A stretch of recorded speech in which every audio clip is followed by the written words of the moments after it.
Hello Booktube, welcome back to my read-aloud of Free Sunsets and Other Stories by Lewis Carroll. And I have it here, and obviously this complete collected works of Carroll. And this verse, poem, whatever, I'm going to be reading you today is called Beatrice. So here it is. In her eyes is the living light of a wanderer to earth from the far celestial height. Summer 5 are all the span, summers 5 since time began, to veil in mist of human night a shining angel birth. Does an angel look from her eyes? Will she suddenly spring away and soar to her home in the skies?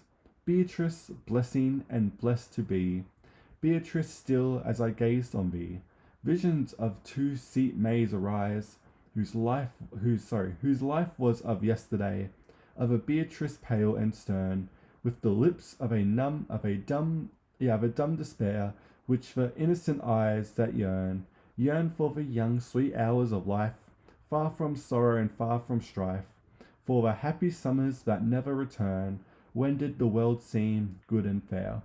Of a Beatrice glorious bright, of a sainted ethereal maid, whose blue eyes are deep fountains of light, cheering a poet that broodeth apart, feeling the gladness his desolate heart, like the moon which she shines through the cloudless light, on a world of silence and shade. Turn the page. Silent and shade, and visions waver and faint, the visions and vanish away, that my fancy delight to paint. She is here and at my side, a living child, with the glowing cheek a tress wild, nor death pale martyr, nor radiant saint, yet saintless and bright as they.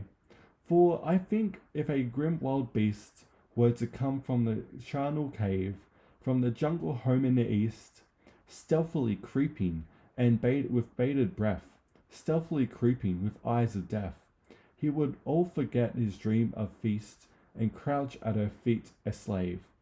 She would twine her hand in his mane, she would paddle a silvery tone, like the twinkle of summer rain, questioning him with her laughing eyes, questioning him with a glad surprise, till she caught from the fierce eyes again that love that lit her own.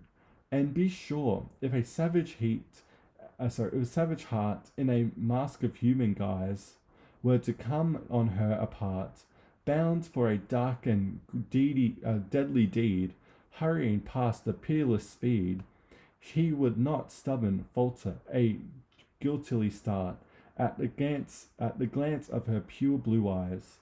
Nay, be sure if an angel fair, a bright serpent undefiled, were not stood from her trackless air, fain would she linger in amaze, lovingly linger to ponder gaze, with sister's love and sister's care on the happy innocent child. So that is your bit of Lewis Carroll for the week.